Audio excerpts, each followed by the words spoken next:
2018 కర్నూలులో జరిగిన ఒక యథార్థ సంఘటన. ఇది హర్ష అనే ఒక యువకుడికి జరిగింది. హాయ్, నా పేరు హర్ష. నేను 2018 పొంగల్ హాలిడేస్కి మా ఊరు కర్నూలు వెళ్ళటం జరిగింది. హాలిడేస్ పూర్తయిన తర్వాత మళ్ళీ కాలేజ్కి వెళ్తున్నాను. మరి ఆ రోజు కర్నూలు బస్ స్టాండ్కి వెళ్ళిన తర్వాత అక్కడ బస్సెస్ ఏమీ లేవు. అప్పటికే చాలా ఆలస్యం అయింది. అక్కడ ఎంక్వైరీలో కనుక్కుంటే లాస్ట్ బస్ చాలా లేట్గా వస్తుందని తెలిసింది. మరి నేను వెళ్ళాల్సిన డెస్టినేషన్ ఉండే ప్లేస్లో నేను వెయిట్ చేస్తున్నాను. ఇంతలో ఒక 10 మీటర్ల దూరంలో నాకు ఒక పాత బస్ కనిపించింది. దానిపై నేను వెళ్ళవలసిన ఊరు పేరు చాలా చిన్న అక్షరాలతో రాసి ఉంది. తిన్నగా వెళ్ళి లాస్ట్ సీట్లో కూర్చున్నాను. కానీ నేను సీట్స్ దాటుకుంటూ వెళ్తూ ఉంటే కొంతమంది నాకు కనిపించారు. ఒక ముసలతనం, 2 వ్యక్తులు, అలాగే ఒక తల్లి, కొన్ని నెలల బిడ్డ. వాళ్ళని దాటుకుంటూ నేను లాస్ట్ సీట్కి వెళ్ళాను. కానీ ఏదో తెలియని ఒక విచిత్రమైన చూపు వాళ్ళు నన్ను చూస్తూ ఉన్నారు. బస్సులో అసలు లైట్లు లేవు. ఒకే ఒక్క లైట్ ఉంది, చాలా డిమ్గా. అదొక రకమైన లైటింగ్ వస్తుంది. బస్ మొదలైన కాసేపటికి ఒక అడవి ప్రాంతంలోకి ఎంటర్ అయింది. చుట్టూ చిమ్మ చీకటి. బస్ అంతా చాలా నిర్మానుష్యమైన ప్రదేశం నుంచి ప్రయాణం సాగుతుంది. కానీ ఎవరో నా భుజం మీద తలవాల్చి పడుకున్నట్టుగా అనిపించింది. హఠాత్తుగా నా గుండె ఆగినంత పనై ఒక్కసారిగా నా భుజం వైపు చూశాను. చూస్తే అక్కడ ఎవరూ లేరు. మరి ఎందుకు నా ఎడం భుజం అంత బరువుగా అనిపించింది అని నాకు చాలా భయం వేసింది.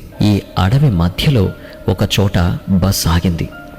ఆగడంతో నాకు ఏం జరిగిందా అని ఒక్కసారిగా ఆందోళన మొదలైంది. బస్ రిపేర్ అయింది. కిందకి డ్రైవర్ దిగి బస్ని చూస్తూ ఉన్నారు. ఈలోగా నేను ముందుగా చెప్పాను కదా, ఒక తల్లి, నెలల బిడ్డ ఉన్నారని.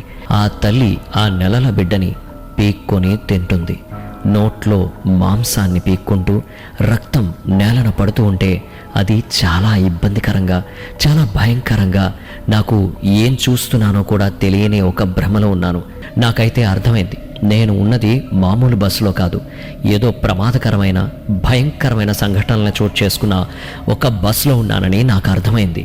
వెంటనే పరిగెత్తుకుంటూ డ్రైవర్ ఉండే సీట్ దగ్గరికి వెళ్ళాను. అక్కడ డ్రైవర్ లేడు. బయట చూస్తే అక్కడ కూడా డ్రైవర్ లేడు. మరి వెంటనే కండక్టర్ సీటు వైపు చూస్తే అక్కడ కండక్టర్ కూర్చొని ఉన్నారు. కానీ అతని ముఖంలో ఎలాంటి ఎక్స్ప్రెషన్స్ లేవు. వెంటనే ఏదైతే అయింది, బస్సు బయటకి వెళ్ళి నేను ఒక్కసారిగా పరుగు పెట్టాను. అలా పరిగెత్తుకుంటూ దాదాపుగా ఒక 100 మీటర్లు పరిగెత్తేటప్పటికీ నా కళ్ళ ముందు కర్నూలు బస్ స్టాండ్ కనిపించింది. అమ్మయ్యా అనుకున్నాను. జరిగిందంతా పోలీస్ స్టేషన్కి వెళ్ళి కంప్లైంట్ చేద్దాం అనుకున్నాను. కానీ నన్ను ఎవరూ నమ్మరు అన్న విషయం నాకు తెలుసు. అందుకే ఇమీడియట్గా వెళ్ళి రిక్వెస్ట్ చేసి సీసీటీవీ ఫుటేజెస్ని గమనించాను. వాళ్ళకి నేను చెప్పిందంతా ఎందుకో ఒక భ్రమలాగా, కట్టుకథలా అనిపించింది. నన్ను సర్ది చెప్పడానికి ఒక్కసారి మాట్లాడుతూ ఆ సీసీటీవీ ఫుటేజ్ని చూశారు.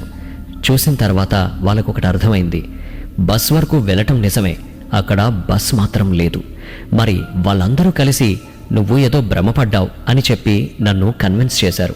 నాకు కూడా మేబీ నేనేదో భ్రమలో ఉన్నానేమో, ఏదైనా భయపడుతున్నానేమో అని చాలా విచిత్రంగా అనిపించింది. వాళ్ళు చెప్పేది నిజమని నమ్మాను. బయటకొచ్చి ఒక ఆటో తీసుకొని ప్రయాణిస్తుండగా నాకు హఠాత్తుగా ఒక ఆధారం దొరికింది. అదేంటంటే, నేను బస్లో లైట్ వెలిగినప్పుడు నా కాళ్ళ కింద ఒక ఫ్లూయిడ్లా అనిపించిందని చెప్పాను కదా. చూస్తే నా కాలి షూకి బ్లడ్ అంటుకొని ఉంది. ఒకవేళ వాళ్ళు చెప్పిందే నిజం అనుకుందాం, మరి భ్రమ అయితే నా కాలి కింద ఆ బ్లడ్ ఎలా వచ్చింది? ఈ విషయాన్ని ఎవరూ నమ్మడం లేదు. కానీ ఆధారాలు మాత్రం చాలా గట్టిగా నేను వెళ్ళింది నిజమే అని చూపిస్తున్నాయి. మరి ఇలాంటి స్టోరీస్ చాలా జరుగుతూ ఉంటాయి. మరి ఇలాంటి స్టోరీస్ మీకు కూడా తెలిస్తే మాతో షేర్ చేసుకోండి. And stay tune to red FM